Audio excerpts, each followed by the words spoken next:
यह कहानी है एक प्राचीन और भयानक हवेली की, जो एक छोटे से ग्रामीण क्षेत्र में स्थित थी। गांव का नाम था मृत्यु नगरी और इस गांव की पहचान उस खतरनाक हवेली से होती थी। इस हवेली का निर्माण सैकड़ों साल पहले एक अत्यंत धनी जमींदार राजेश ठाकुर ने किया था। राजेश ठाकुर अपने समय का एक निर्मम व्यक्ति था। हवेली के निर्माण के दौरान कई निर्दोष मजदूरों की जान जाने की घटनाएं सामने आई। कहा जाता है कि ठाकुर ने हवेली में दबी खजाने की खोज में कई बलिदान दिए थे। इन घटनाओं के बाद हवेली में अजीब और डरावनी घटनाएं घटित होने लगीं और धीरे धीरे वह दोबारा कभी न खुलने वाली जगह बन गई। सालों बाद एक युवा शोधकर्ता वीरेंद्र ने यह तय किया कि वह इस हवेली के रहस्यों का पता लगाएगा। वीरेंद्र का मानना था कि इन घटनाओं के पीछे कुछ न कुछ सच्चाई जरूर है। उसके साथ उसकी 4 दोस्त आर्यन, सीमा, रोहित और नेहा भी जाने के लिए तैयार हो गए। एक दिन सभी मित्र पूरी तैयारी के साथ हवेली की ओर निकल पड़े। हवेली पहुंचते ही उनकी आंखों के सामने एक विचित्र दृश्य था। टूटे फूटे दरवाजे, खिड़कियों पर जाले, बड़ी बड़ी दीवारें और चारों तरफ सन्नाटा। हवेली के दरवाजे पर पहुंचकर वीरेंद्र ने अपनी मशाल जलाई और सब अंदर की ओर बढ़ गए। जैसे ही उन्होंने हवेली में कदम रखा, चारों ओर सन्नाटा बढ़ गया और हल्की हल्की ठंडी हवा चलने लगी। उन्होंने हवेली के विभिन्न हिस्सों की जांच शुरू कर दी। हर कक्ष में अजीब और डरावनी चीजें थीं। टूटे हुए फर्नीचर, जमीन पर खून के धब्बे और दीवारों पर अजीब से निशान। जांच करते करते वे हवेली के एक बड़े हॉल में पहुंच गए, जहां एक राजसी सिंहासन पड़ा था। सिंहासन देखकर उन्हें महसूस हुआ कि यहाँ कुछ रहस्यमय है। जैसे ही उन्होंने सिंहासन को छुआ, पूरा कक्ष अंधेरे में डूब गया और हवा में ठंडक बढ़ गई। अगले ही पल एक भूतिया आकृति उनके सामने प्रकट हुई। वह आकृति राजेश ठाकुर की आत्मा थी।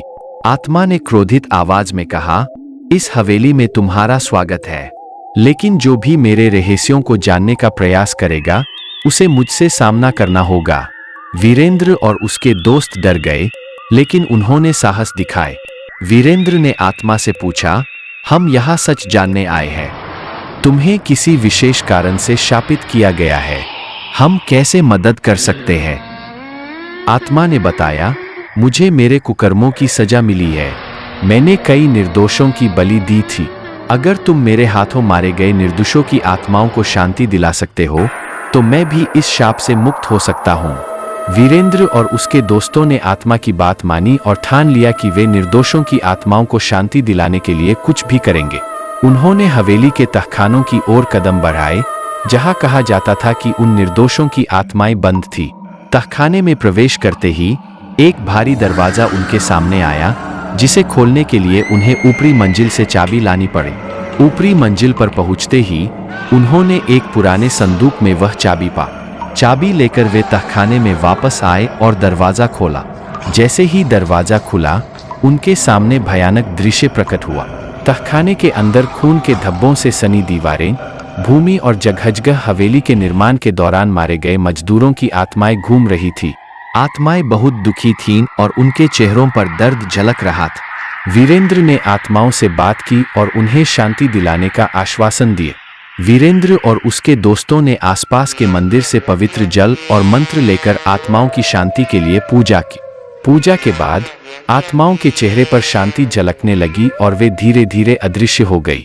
आत्माओं के शांति प्राप्त करने के बाद राजेश ठाकुर की आत्मा फिर से प्रकट हुई और कहा, तुम्हारे इस नेक काम से मुझे भी शांति मिली है। मेरी आत्मा अब मुक्त हो रही है। राजेश ठाकुर की आत्मा ने वीरेंद्र और उसके दोस्तों को धन्यवाद कहा और हमेशा के लिए अदृश्य हो गया। हवेली से भूतिया गतिविधियां समाप्त हो गईं और गांव में फिर से शांति का माहौल लौट आए। वीरेंद्र और उसके दोस्तों की साहसिकता और निष्ठा ने हवेली के रहस्य को उजागर किया और वहां की आत्माओं को शांति दिला।